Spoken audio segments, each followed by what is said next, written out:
This one is for Dean Masowski, who was the Secret Santa for Deborah's Elf's Lament. He seems like the kind of guy who likes clever, funny songs with a lot of lyrics in them.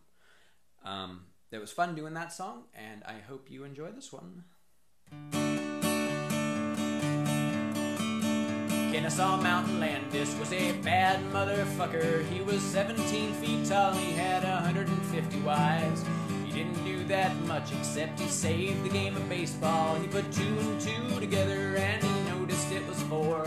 Now the treachery of Shoeless Joe can't hurt us anymore, and he'll always be remembered as Kenesaw Mountain Landis.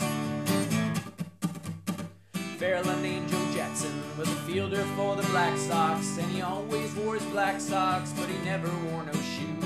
He weren't the nicest fella, and he had a couple problems, cause he drank a lot and he beat his wife and he always acted rude.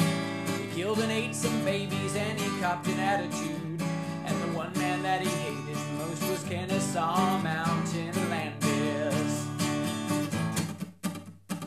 Mafia said, Shoeless Joe, you should really run this show.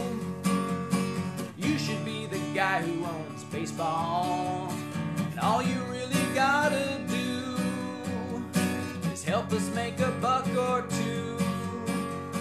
We'll bet on the other team you'll lose the game, but make it seem like nothing could be further from the truth. Shoeless Joe did what they said. He dropped a couple fly balls and he walked up to the pitcher and he poked him in the eye.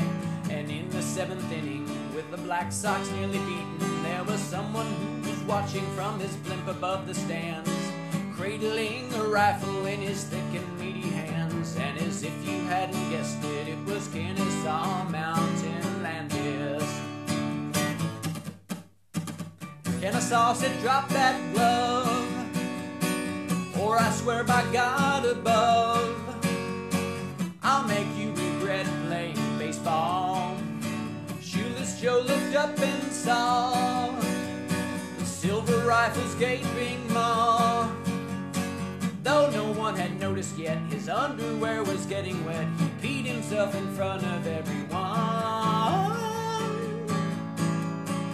Shoeless Joe was finished, but he couldn't quite admit it, so he raised his middle finger up above the other 4.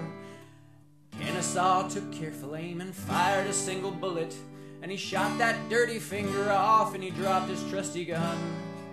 And everybody in the stands knew that he had won, and today they still refer to him as Kenesaw Mountain Landis. Shoeless Joe left baseball and became a famous pop star, and he asked the musical question, is she really going out with him?